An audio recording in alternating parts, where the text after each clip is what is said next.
Hello दोस्तों, स्वागत है आप सभी का मेरे टेक मंथन चैनल पर। दोस्तों आज फिर मैं आपके लिए बहुत इंपॉर्टेंट टॉपिक के लेके आया हूँ। वो जो टॉपिक है कि जब भी आप अपने पी सिस्टम के लिए कोई प्रोसेसर बाय करना चाहते हैं, चाहे मान लीजिए आप इंटेल का कोई प्रोसेसर बाय करना चाहते हैं, या फिर मान लीजिए AMD का कोई प्रोसेसर बाय करना चाहते हैं, या फिर मान लीजिए आप AMD का कोई APU बाय करना चाहते हैं। तो दोस्तों जब भी आप कोई प्रोसेसर बाय करते हैं तो वहाँ पे उसकी स्पेसिफिकेशन जरूर चेक करती है कि यहाँ पे इस प्रोसेसर के अंदर जो कोर्स कितनी है, थ्रेड्स कितनी है, और वहाँ पे दोस्तों आप साथ में देखते हैं कि उसकी बूस्ट फ्रिक्वेंसी कितनी है। जितनी ज्यादा ये चीज ज्यादा होंगी वहाँ पे वो प्रोसेसर उतना ज्यादा फास्ट होगा। और दोस्तों साथ में आप वहाँ पे एक और चीज देखते होंगे कि वहाँ पे जैसे मान लीजिए इंटेल का प्रोसेसर है, उसकी वहाँ पे स्पेसिफिकेशन में आपको जरूर देखने को मिलेगा कि वहाँ पे कैश करके या फिर मान लीजिए L3 कैशे करके वहाँ पे एक चीज दी होती है, और वहाँ पे उसमें MB में उसका साइज दिया होता है। ऐसे मान लीजिए कि आप कोई AMD का प्रोसेसर बाय करते हैं तो वहाँ पे भी उसके स्पेसिफिकेशन में आपको जरूर चीज देखने को मिलेगी कि वहाँ पे उसके कोर्स, थ्रेड्स, बूस्ट फ्रिक्वेंसी सब कुछ दी होती है। और वहाँ पे दोस्तों साथ में उसमें दिया होता है कि L2 कैशे मेमोरी, और यहाँ पे जो L3 कैशे मेमोरी इसके अंदर इतनी है और इतने MB की है। तो दोस्तों आज की वीडियो में आपको बताने वाला हूँ कि जो हमारे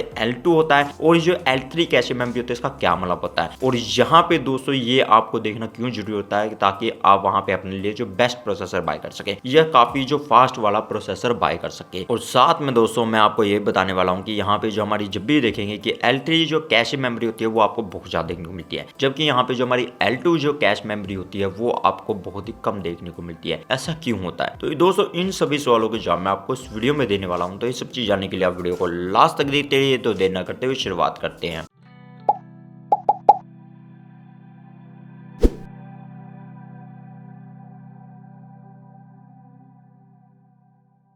दोस्तों सबसे पहले हम बात करते हैं यहाँ पे जो CPU की स्पेसिफिकेशन के अंदर जो कैशे दिया होता है इसका क्या मतलब होता है। यहाँ पे दोस्तों ये एक जो मेमोरी होती है और ये जो हाई स्पीड वाली मेमोरी होती है, जिसमें क्या होता है कि हमारे जो CPU के प्रोसेसिंग के लिए वहाँ पे डाटा स्टोरेज होता है। और ये दोस्तों एक जो वोलेटाइल मेमोरी होती है। वोलेटाइल मेमोरी का यहाँ पे दोस्तों मतलब ये है कि वहाँ पे जब तक उसमें जो पावर रहेगी तब तक वहाँ पे डाटा स्टोरेज रहेगा। अगर उसमें से पावर चलेगी, मतलब उसमें पावर देना बंद कर दिया, तो वहां से सारा डाटा डिलीट हो जाएगा। तो उसे हम वोलेटाइल मेमोरी बोलते हैं। इसका एक एग्जांपल दोस्तों रैम भी है, जो हमारी की एक वोलेटाइल मेमोरी होती है। उसमें आपने दोस्तों देखा होगा कि जब तक उसमें जो लाइट देते रहे या फिर उसे पावर देना बंद कर दिया, तो वहां पे उसमें जितना भी डाटा स्टोरेज होता है वो सब कुछ कंप्लीटली वहां से गायब हो जाता है, या कहीं कि बिल्कुल उसमें से डिलीट हो जाता है। यहाँ पे दोस्तों आपने देखा होगा कि जितनी भी हमारी नॉन वोलेटाइल मेमोरी होती है उसमें क्या होता है कि वहां पे डाटा स्टोरेज हमारा लाइट ऑफ होने के बाद भी वहां पे स्टोर हो जाता है। इसका एग्जाम्पल दोस्तों आप ऐसे ले सकते हैं जैसे हमारी जो पेन ड्राइव हुई, हार्ड डिस्क ड्राइव हुई, या फिर सोल्ड ड्राइव होती है। उनमें आपने देखा होगा कि वहां पे हमारा जो लाइट ऑफ होने के बाद भी वहां पे उसमें हमारा जो डाटा स्टोरेज रहता है। तो यहाँ पे दोस्तों हमारी जो वो नॉन वोलेटाइल मेमोरी होती है, और यहाँ पे दोस्तों हमारी जो CPU कैशे मेमोरी होती है वो एक वोलेटाइल मेमोरी है, जो कि वहां पे बहुत हाई स्पीड वाली होती है। और यहाँ पे ये क्या करती है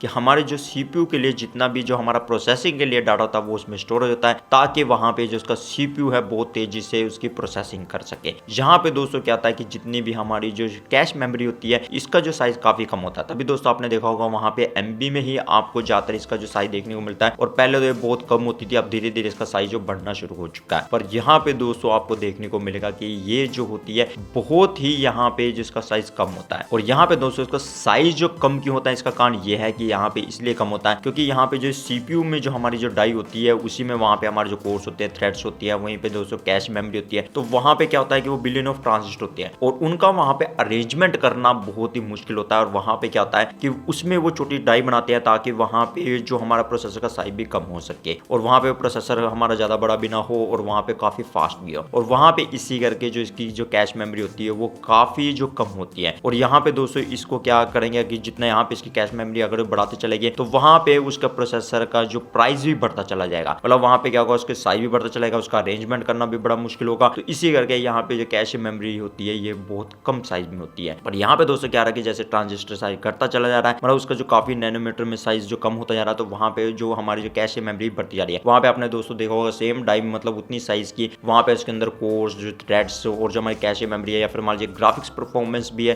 जिसके अंदर एक छोटा पोर्शन होता है, वो भी वहाँ पे बढ़ता जा रहा है। तो यहाँ पे दोस्तों सिंपल मतलब यहाँ पे ये है कि अगर मान लीजिए वहाँ पे हमारी जो कैश मेमोरी बढ़ाते चले गए तो वहाँ पे डाई साइज भी बढ़ता चलेगा, इसका मतलब है प्रोसेसर बढ़ता चला जाएगा, वहाँ पे उसका प्रोसेसर का साइज बढ़ता चला जाएगा। और वहाँ पे दोस्तों क्या होगा कि उसका अरेंजमेंट करना भी मुश्किल होता है। और साथ में दोस्तों वहाँ पे क्या होगा कि हमारा वहाँ पे CPU का प्राइस भी बहुत ज्यादा हो जाएगा, जिसकी वजह से हम उसे अफोर्ड भी नहीं कर पाएंगे। तो यहाँ पे इसी करके इसका जो साइज कम दिया होता है। और ये जो हमारी हमारी CPU कैशे मेमोरी होती है ये जो हमारी रैम से फास्ट होती है। जैसे मान लीजिए कि DDR5 में जो अब लेटेस्ट जो मदरबोर्ड चिपसेट आए हैं उनके अंदर आप 8000 मेगाहर्ट्ज तक की ओवरक्लॉक रैम लगा सकते हैं, पर वहां पे दोस्तों यकीन करिए कि यहाँ पे ये जो मेमोरी होती है वो उससे भी ज्यादा फास्ट होती है। तो दोस्तों ये तो बात हो गया हमारे जो CPU कैशे मेमोरी के बारे में और यहाँ पे इसका साइज कम क्यों होता है। अब दोस्तों हम बात करते हैं कि यहाँ पे हमारी जो CPU की कैशे मेमोरी होती है वो काम कैसे करती है। यहाँ पे दोस्तों क्या होता है कि जब भी हम कोई डाटा काम करना चाहते हैं तो वहां पे क्या होता है कि सबसे पहले हम वहां पे सेकेंडरी डिवाइस में से उठाते हैं। और सेकेंडरी डिवाइस आप ऐसे ले सकते हैं जो हार्ड डिस्क ड्राइव होती है या फिर मान लीजिए सोल्यूशन ड्राइव होती है या फिर मान लीजिए पेन ड्राइव होती है। तो वहां से हम डाटा लेते हैं। मान लीजिए कोई गेम का सेटअप करना चाहते हैं या फिर इंस्टॉल करना चाहते हैं या फिर मान लीजिए कोई वीडियो एडिटिंग का काम करना चाहते हैं तो हमारा जो ड्रा डाटा है मान लीजिए उसके अंदर पड़ा हुआ है जो मतलब परमानेंट स्टोरेज है। तो उसके अंदर से फिर वो क्या होगा कि वहां पे प्रोसेसिंग करने के लिए हमारा रैम के अंदर आएगा। रैम में जाने के बाद दोस्तों वहां पे सीधा वो प्रोसेसिंग के लिए नहीं जाता, वो सबसे पहले आता है जो हमारी कैश मेमोरी होती है। वहां पे दोस्तों क्या आता है कि वहां पे वो जो है उनमें जाके स्टोर होता है ताकि वहां पे जो उसका CPU है जो काफी तेजी से एसेस कर पाए, क्योंकि यहाँ पे जैसे मैंने आपको बता दिया कि वो रैम से काफी ज्यादा फास्ट होती है। तो वहां पे दोस्तों क्या होगा कि वहां पे उसमें स्टोरेज होने के बाद तो वहां पे उसमें वो जो है उसे बारी बारी से वहां पे प्रोसेसिंग करता है, मतलब वहां से डाटा उठाने के बाद। यहाँ पे दोस्तों क्या होता है कि हमारी जितनी भी सॉलिड ड्राइव या हार्ड ड्राइव से हमारा जो डाटा रैम के अंदर आता है, रैम के अंदर जिसे हम प्राइमरी बोलते हैं उससे बाद CPU कैश मेमोरी आता है, फिर वहां पे जो प्रोसेसर उसे जो प्रोसेसिंग कर पाता है। यहाँ पे दोस्तों हमारी जो प्रोसेसिंग है इस तरह हो पाती है। तो यहाँ पे दोस्तों फिर क्या हुआ कि वहां पे जो हमारे इसमें भी जो कैश मेमोरी होती है अलग अलग वहां पे हिस्से होते हैं। आप वहां पे देख सकते हैं कि वहां पे क्या होता है कि हमारे जो L3 कैश मेमोरी होती है सबसे पहले,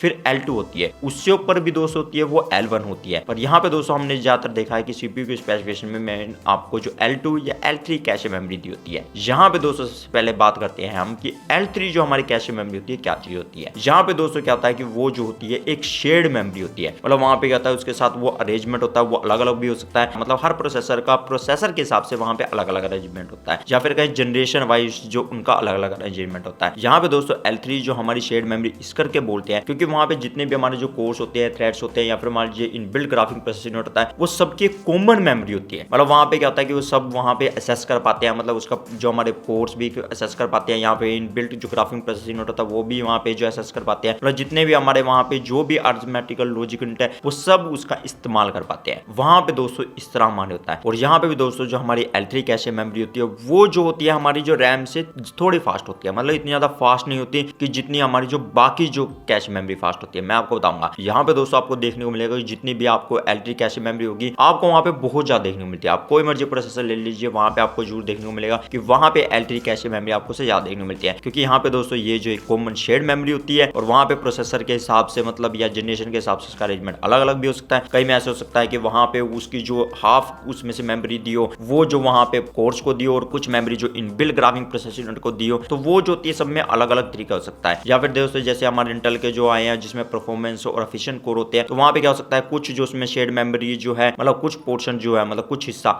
वो परफॉर्मेंस कोर को दिया जा सकता है, या फिर मान लीजिए कुछ हिस्सा जो कॉमन मेमोरी का है वो जो है सिर्फ जो एफिशिएंट कोर के लिए, मतलब ऐसे अरेंजमेंट भी हो सकता है वहां पे, मतलब वो जो है जनरेशन वाइज या फिर मान लीजिए प्रोसेसर के जो मॉडल नंबर के हिसाब से सबका अरेंजमेंट अलग अलग हो सकता है। वहां पे दोस्तों आपको इसका साइज सबसे ज्यादा इसलिए देखने को मिलता है क्योंकि वहां पे वो कॉमन होती है और साथ में दोस्तों क्या होती है वो इतनी ज्यादा फास्ट नहीं होती। वहां पे दोस्तों उससे ज्यादा फास्ट होती है वो जो होती है हमारी L2। यहाँ पे दोस्तों हमारा L2 का क्या काम होता है वो भी दोस्तों सेम इसी तरह ही होती है, स्टोरेज के लिए इस्तेमाल होती है, पर वो क्या होती है कि हमारी L3 से वो जो है फास्ट होती है। मतलब वहां पे क्या होता है कि हमारी जो रैम से फास्ट होती है और L3 कैशे मेमोरी से भी जो फास्ट होती है जो हमारी L2 होती है। यहाँ पे दोस्तों क्या होता है कि अगर मान लीजिए फिर दोबारा हम ले प्रोसेसिंग में, वहां पे क्या होता है कि सबसे पहला हमारा जो सेकेंडरी डिवाइस जितने भी होते हैं जैसे मान लीजिए हार्ड डिस्क ड्राइव हुई या फिर मान लीजिए पेन ड्राइव हुई या फिर मान लीजिए सोल्यूशन ड्राइव हुई, वहां से डाटा रैम के अंदर आता है, रैम से फिर वो जो है L3 कैश मेमोरी में आता है। L3 से बाद वो क्या जाता है वहां पे वो जो जाता है हमारा L2 कैश मेमोरी में, ताकि वहां पे उसकी जो प्रोसेसिंग और जल्दी फास्ट हो सके, क्योंकि यहाँ पे जो L2 कैश मेमोरी होती है वो जो हमारी L3 से काफी ज्यादा फास्ट होती है। तो वहां पे दोस्तों फिर क्या होगा कि हमारा जो प्रोसेसर है उसे प्रोसेसिंग कर पाता है। यहाँ पे दोस्तों आप देखेंगे कि L2 कैश मेमोरी होगी वो आपको काफी कम देखने को मिलेगी, मतलब L3 के मुकाबले आपको हमेशा जो L2 कैश मेमोरी है वो जो कम देखने को मिलेगी। यहाँ पे दोस्तों इसका मेन कारण यही है कि जो हमारी L3 होती है वो इतनी ज्यादा फास्ट नहीं होती अगर हम कैशे मेमोरी की बात करें, पर L2 जो होती है वो हमेशा जो L3 से जो काफी ज्यादा फास्ट होती है। तो इसी करके वहां पे दोस्तों क्या होता है कि हमारी जो L2 कैश मेमोरी होती है वो उसका साइज जो कम देखने को मिलेगा। आप जो मर्जी प्रोसेसर ले लीजिए जिसके अंदर भी आप स्पेसिफिकेशन में देखेंगे तो वहां पे आपको L2 कम देखने को मिलेगी, L3 ज्यादा देखने को मिलेगी। पर यहाँ पे दोस्तों आपको ये जरूर देखना पड़ता है वहां पे जब भी आप स्पेसिफिकेशन देखकर कोई जो प्रोसेसर बाय करते हैं कि वहां पे उसकी L2 और L3 कितनी है। ये नहीं हो कि वहां पे उसकी L2 बिल्कुल कम है और L3 ज्यादा हो, और यहाँ पे बस हमें ये देखना पड़ता है कि उसकी L2 भी काफी अच्छी हो और L3 भी काफी सही हो, तभी वहां पे जो हमारा प्रोसेसर काफी अच्छा जो वर्किंग करेगा, वहां पे फास्ट एग्जीक्यूशन करेगा। तो यहाँ पे दोस्तों आपको ये भी ध्यान देना है। उसके बाद दोस्तों इससे ऊपर भी एक और मेमोरी होती है जिसे हम बोलते हैं L1 कैशे मेमोरी। उसमें दोस्तों क्या होता है कि उसका साइज तो बिल्कुल ही कम होता है, मतलब वो आपको देखने को मिलेगा जितने भी हमारे जो प्रोसेसर होते हैं उनके अंदर आपको नहीं देखने को मिलेगा। मतलब वहां पे स्पेसिफिकेशन में देखेंगे आपको वहां पे L1 जो कैश मेमोरी होती है उसकी वहां पे डिटेल्स नहीं देखने को मिलेगी आपको, वहां पे सॉफ्टवेयर के थ्रू या फिर मान लीजिए कि आप और डिटेल चिप की निकालेंगे तब आपको जाके पता चलेगा कि वहां पे उसकी L1 कैश मेमोरी होती है। वो वहां पे इसलिए नहीं होती क्योंकि उसका साइज बहुत ही कम होता है दोस्तों।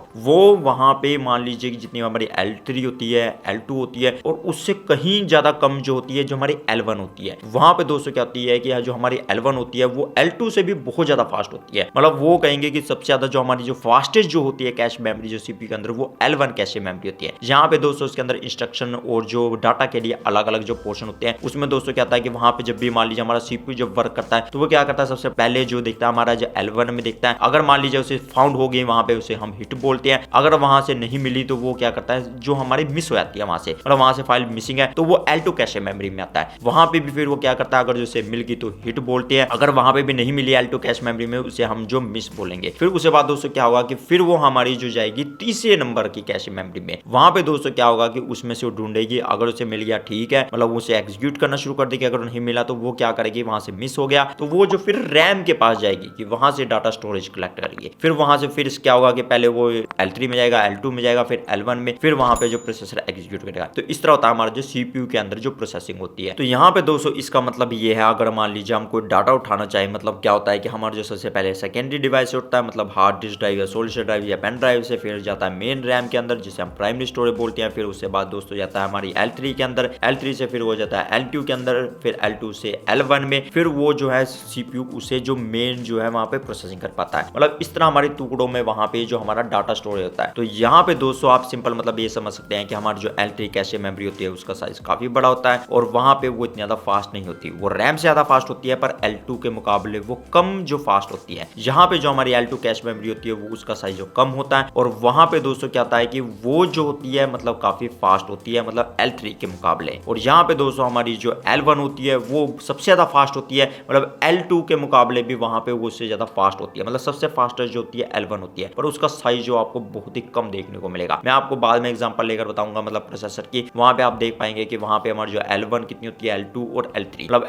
L1 सबसे कम होगी, L2 का साइज उससे ज्यादा होगा, L3 का सबसे ज्यादा साइज होता है। यहाँ पे दोस्तों मैं बता दूं कि L2 का भी सेम इसी तरह होता है कि वहां पे जो प्रोसेसर के जनरेशन या मोड नंबर के हिसाब से उसका अरेंजमेंट अलग अलग हो सकता है। जैसे मान लीजिए अब हम यहाँ पे एग्जांपल लेते हैं, जैसे मान लीजिए हम इंटेल का कोई प्रोसेसर लेते हैं और यहाँ पे जो हम प्रोसेसर ले रहे हैं वो इंटेल का 12th जनरेशन का कोई प्रोसेसर ले रहे हैं। यहाँ पे i7 प्रोसेसर ले रहे हैं, उसका जो मोड नंबर है i7 12700 के हम जो प्रोसेसर ले रहे हैं, मतलब अनलॉक प्रोसेसर ले रहे हैं। अगर दोस्तों यहाँ पे हम स्पेसिफिकेशन में देखेंगे तो यहाँ पे आपको डिटेल में पूरी डिटेल में जाने के बाद इसमें देखने को मिलेगा, तो यहाँ पे आपको देखने को मिलेगा कि हमारी जो मेन जो कैश मेमोरी है वो जो यहाँ पे जो L3 है वो 25 MB की है, और L2 जो हमारी जो है मतलब जो कैश सीधे उसे बोलते हैं तो वहां पे आपको 12 MB की देखने को मिलेगी। अब दोस्तों हम यहाँ पे देखते हैं कि इसमें अरेंजमेंट किस तरह है, मतलब पूरी डिटेल में। यहाँ पे दोस्तों जैसे आपको पता है इस प्रोसेसर के अंदर जो परफॉर्मेंस एफिशिएंट कोर अलग है, तो यहाँ पे उनकी मेमोरी जो है अलग अलग हिसाब से यहाँ पे बटी हुई है। जैसे दोस्तों आप देख सकते हैं कि यहाँ पे L1 जो हमारी कैश मेमोरी है मतलब एफिशिएंट कोर के लिए वहां पे 384 किलोबाइट की है, और यहाँ पे आप दोस्तों देख सकते हैं कि फर्दर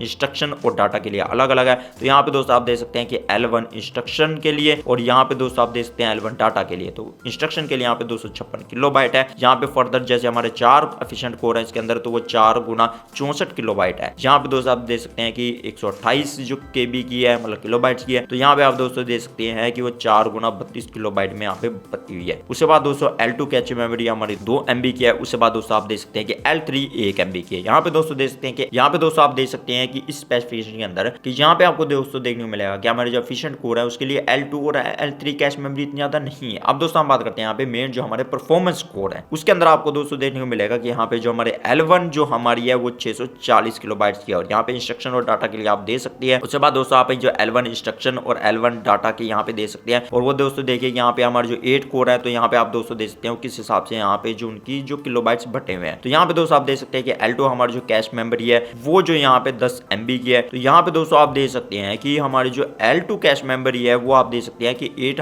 हमारे जो कोर्स है उनके लिए अलग अलग से बटी है, मतलब यहाँ पे 1.25 MB की हर किसी के लिए जो एक मेमोरी स्टोरेज है। यहाँ पे दोस्तों देख सकते हैं कि उसके बाद L3 जो कैश मेमोरी है जो हमारी 24 MB की है। यहाँ पे दोस्तों देख सकते हैं कि वो 8 यानी कि कोर्स के लिए 3-3 मेगाबाइट्स की वहाँ पे बटी हुई है। तो यहाँ पे दोस्तों आप देख सकते हैं कि किस तरह उसका अरेंजमेंट किया गया है, मतलब हमारे जो इंटेल के i7 12700 के प्रोसेसर की यहाँ पे मैं बात कर रहा हूँ। अगर दोस्तों हम यहाँ पे सेम इसी तरह जो AMD के प्रोसेसर की बात करें, मतलब यहाँ पे हम जो प्रोसेसर ले रहे हैं वो AMD Ryzen 9 5900X जो प्रोसेसर ले रहे हैं। इसके अंदर भी आपको दोस्तों देखने को मिलेगा कि यहाँ पे इसके अंदर जो L2 कैश मेमोरी है 6 MB की है, और यहाँ पे अगर आपको L3 मेमोरी देखने को मिलेगी तो वहाँ पे आपको 64 MB की जो कैश मेमोरी देखने को मिलेगी। अब दोस्तों आप यहाँ पे देखिए इसकी जो L2 कैश मेमोरी तो 6 MB की है, पर यहाँ पे जो L3 जो कैश मेमोरी है वो बहुत ज्यादा है। अब दोस्तों यहाँ पे आप देखेंगे यहाँ पे L2 कैश मेमोरी इसकी इतनी कम है और यहाँ पे पर L3 कैश मेमोरी इसकी बहुत ज्यादा है। तो दोस्तों यहाँ पे हम देखते हैं इसका अरेंजमेंट देखते हैं और यहाँ पे कैसे जो इनका है। तो दोस्तों यहाँ पे आप दोस्तों देख सकते हैं इसके अंदर कोर जो थ्रेड्स कितने हैं, और यहाँ पे दोस्तों देखिए कि L1 इसकी जो मेमोरी कितनी है। यहाँ पे दोस्तों इसकी L1 जो काफी अच्छी मेमोरी यहाँ पे आप दोस्तों देख सकते हैं 768 किलोबाइट्स की यहाँ पे जो इसकी L1 कैश मेमोरी है। उसके बाद दोस्तों यहाँ पे L1 जो आई इंस्ट्रक्शंस के रूप में और डाटा की स्टोरेज में आप दोस्तों देख सकते हैं कि जो पर वहाँ पे जो कोर्स के हिसाब से यहाँ पे जो कितनी उसकी जो कैश मेमोरी है। उसके बाद दोस्तों आप यहाँ पे देख सकते हैं कि इसकी L2 जो कैश मेमोरी है 12 कोर्स के लिए जो 512 किलोबाइट्स की यहाँ पे जो इसकी बटी हुई है। तो आप दोस्तों देखिए कि वो कितनी ज्यादा मेमोरी है। तो यहाँ पे दोस्तों आप देख सकते हैं कि L3 का जो 64 MB की है और यहाँ पे उसका किस तरह जो अरेंजमेंट किया गया है। तो दोस्तों आप यहाँ पे देख सकते हैं मतलब प्रोसेसर की जनरेशन के हिसाब से या फिर मान लीजिए मोड नंबर के हिसाब से वहां पे जो इनका अरेंजमेंट अलग अलग होता है। या फिर दोस्तों आप क्या कर सकते हैं, सिंपल अगर आपको पता करना हो कि L1 कितनी है, L2 कितनी है, L3 कितनी है, मतलब L2 और L3 का तो आप स्पेसिफिकेशन देख के पता लगा सकते हैं, या फिर मान लीजिए बाकी आपको डिटेल किसी सॉफ्टवेयर के थ्रू पता चल जाएगी कि वहां पे जो आपकी सभी डिटेल की उसकी कैश मेमोरी कितनी है, वहां से आप देख सकते हैं। तो दोस्तों उम्मीद करता हूँ आपको वीडियो काफी अच्छी लगी होगी। तो दोस्तों अगली वीडियो में आपको फिर मिलता हूँ वीडियो के साथ। तब तक के लिए आपने चीज सीखते रहिए और आगे बढ़ते रहिए।